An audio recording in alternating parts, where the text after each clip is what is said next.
এক ব্যক্তি প্রচুর ইবাদত করত, আল্লাহ তার ইবাদত করার জন্য পাহাড়ের চূড়ায় একটা সুন্দর ব্যবস্থা করে দিয়েছিলেন। সেখানে ডালিম গাছ হতো, ঝর্ণা আসতো, খাবারের কোনো অভাব নাই।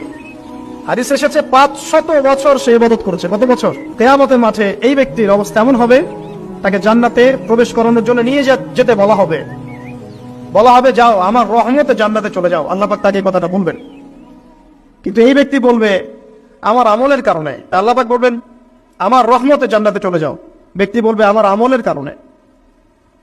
আল্লাহ রাব্বুল আলামিন তখন তাকে দেওয়া সমস্ত নেয়ামত গুলোকে এক পাল্লায় করবেন, আর তার সমস্ত আমলকে আরেক পাল্লায় করবেন। তারপর দেখা যাবে আল্লাহর সমস্ত নেয়ামত তার একটা চোখের সমান হয় নাই। কথা কি বুঝতে পারছেন? একটা চোখের যে নিয়ামত আল্লাহ পাকের, সমস্ত আমল ও 500 বছরের ইবাদত এতটুকু হয়নি। তারপর তাকে বলা হবে ওকে জাহান্নামে নিয়ে যাও।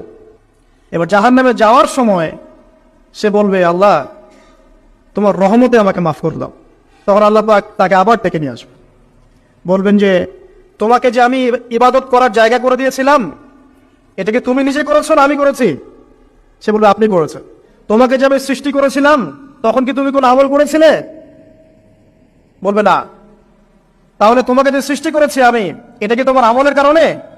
না। তোমাকে সারা দুনিয়াতে এত নিয়ামত দিয়েছি, এটা কি তোমার আমলের কারণে? সে বলবে না। তখন তাকে জান্নাতে প্রবেশ করানো হবে। ভিডিওটা যদি আপনার ভালো লাগে একটা সাবস্ক্রাইব করে ইসলাম ছড়িয়ে দিতে সাহায্য করুন।